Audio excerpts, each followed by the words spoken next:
પાકિસ્તાન અધિકૃત કાશ્મીર કુદરતી સૌંદર્યથી ભરપૂર હોવા છતાંય રાજકીય રીતે સંવેદનશીલ ક્ષેત્ર છે। બે ભાગોમાં વહેંચાયેલું આ પ્રદેશ પ્રવાસીઓની ઓછી સંખ્યા અને રાજકીય અસ્થિરતાનો સામનો કરી રહ્યો છે। પીઓકેના લોકો શાંતિપ્રિય છે, પરંતુ તેમની ઈચ્છાઓમાં વિવિધતા પણ જોવા મળે છે। કેટલાક પાકિસ્તાન સાથે તો ઘણા ભારત સાથે જોડાવા માંગે છે। જુઓ પાકિસ્તાન અધિકૃત કાશ્મીરની દિશા અને દશા અંગે આ વિશેષ અહેવાલ। ભૌગોલિક રીતે ખૂબ જ સુંદર છે પીઓકે। રાજકીય રીતે સંવેદનશીલ અને વિવાદાસ્પદ ક્ષેત્ર છે પીઓકે। પાકિસ્તાનમાં ગિલગિટ બાલ્ટિસ્તાન અને આઝાદ કાશ્મીરના નામે ઓળખાય છે પીઓકે। પાકિસ્તાન અધિકૃત કાશ્મીર એટલે કે પીઓકે એક એવો પ્રદેશ છે જે ભૌગોલિક રીતે ખૂબ જ સુંદર છે, જેમાં ખીણો, પર્વતો અને નદીઓનો સમાવેશ થાય છે। જો કે રાજકીય રીતે તે એક સંવેદનશીલ અને વિવાદાસ્પદ ક્ષેત્ર છે। વાસ્તવમાં પીઓકેને પ્રમુખ રીતે બે મુખ્ય ભાગો આઝાદ જમ્મુ અને કાશ્મીર અને ગિલગિટ બાલ્ટિસ્તાનમાં વહેંચવામાં આવેલો છે। જોવા જઈએ તો આઝાદ જમ્મુ અને કાશ્મીર તેની પોતાની ચૂંટાયેલી સરકાર ધરાવે છે અને ગિલગિટ બાલ્ટિસ્તાન જે પાકિસ્તાન દ્વારા સીધું સંચાલિત થાય છે। આ બંને પ્રાંતોમાં અનેક જિલ્લાઓ અને નાના વિસ્તારો આવેલા છે। પીઓકેમાં પ્રવાસન ક્ષેત્રની વાત કરીએ તો કુદરતી સૌંદર્ય હોવા છતાં અહીં દર વર્ષે આવનારા પ્રવાસીઓની સંખ્યા ખૂબ જ મર્યાદિત રહે છે। રાજકીય અસ્થિરતા અને સુરક્ષાની ચિંતાઓના કારણે ઘણા લોકો આ વિસ્તારમાં જવાનું ટાળે છે। જો કે જે લોકો અહીં આવે છે તેઓ ખીણોની રમણીયતા અને પર્વતોની ભવ્યતાથી પ્રભાવિત થયા વગર રહેતા નથી। પીઓકેની નદીઓને માનવામાં આવે છે ખૂબ જ શુદ્ધ। વિશ્વના બીજા સૌથી ઊંચા પર્વત K2 એટલે કે માઉન્ટ ગોડવિન ઓસ્ટનની વાત કરીએ તો તે કારાકોરમ પર્વતમાળામાં આવેલો છે, જેનો કેટલોક ભાગ પાકિસ્તાની અધિકૃત કાશ્મીરના ગિલગિટ બાલ્ટિસ્તાનમાં અને કેટલોક ચીનના શિનજિયાંગ પ્રાંતમાં સ્થિત છે।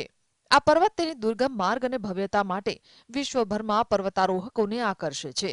એવું માનવામાં આવે છે કે ગિલગિટ બાલ્ટિસ્તાનમાં વિશ્વની સૌથી ચોખ્ખી હવા મળી આવે છે, કારણ કે આ વિસ્તાર ઔદ્યોગિક પ્રદૂષણથી દૂર છે અને અહીં કુદરતી વાતાવરણ જળવાઈ રહ્યું છે। તેવી જ રીતે અહીંના પહાડી ધોધ અને નદીઓનું પાણી પણ ખૂબ જ શુદ્ધ માનવામાં આવે છે। ભારત તરફી છે પીઓકેના લોકોની માનસિકતા। પીઓકેના લોકો પોતાના ભવિષ્યને લઈને છે ચિંતિત।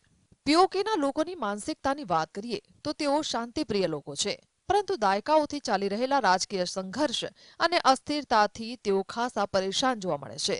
જોવા જઈએ તો તેઓ પોતાની ઓળખ અને ભવિષ્યને લઈને ચિંતિત છે। પીઓકેના લોકોની ઈચ્છાની વાત કરવામાં આવે તો તેમના મનમાં વિવિધતા જોવા મળે છે। કેટલાક લોકો પાકિસ્તાન સાથે રહેવા માંગે છે, તો કેટલાક લોકો સ્વતંત્રતા અથવા ભારત સાથે જોડાવાની ઈચ્છા ધરાવે છે। તાજેતરમાં વર્ષોમાં એવા અનેક અહેવાલો સામે આવ્યા છે કે પીઓકેના ઘણા લોકો પાકિસ્તાનના શાસનથી નાખુશ છે અને ભારતમાં જોડાવાની ઈચ્છા વ્યક્ત કરી રહ્યા છે। જમ્મુ કાશ્મીર ભારતનું છે અભિન્ન અંગ। પાકિસ્તાને વર્ષોથી પીઓકે પર જમાવ્યો છે ગેરકાયદેસર કબજો। ઉલ્લેખનીય છે કે પીઓકે ભારત અને પાકિસ્તાન બંને માટે વ્યૂહાત્મક રીતે મહત્વપૂર્ણ છે। ભારત માટે તે એટલા માટે મહત્વનું છે કારણ કે તે જમ્મુ અને કાશ્મીરનો અભિન્ન અંગ છે, જેની પર પાકિસ્તાને ગેરકાયદેસર કબજો કર્યો છે। ભારત હંમેશાથી પીઓકેને પોતાનો હિસ્સો ગણાવતું આવ્યું છે અને તેને પાછું મેળવવાનો સંકલ્પ ધરાવે છે। બીજી તરફ પાકિસ્તાન માટે પીઓકે એક બફર ઝોન તરીકે કામ કરે છે અને ચીન સાથેના તેના એકમાત્ર સીધા ભૂમિ જોડાણનો માર્ગ પણ છે। જો કે એવા અહેવાલો પણ છે કે પાકિસ્તાન પીઓકેના લોકો પર અત્યાચાર ગુજારે છે, તેમને તેમના મૂળભૂત અધિકારોથી વંચિત રાખે છે અને તેમની સ્વતંત્રતાને દબાવે છે।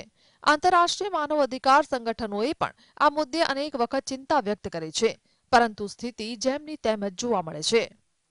Bureau report.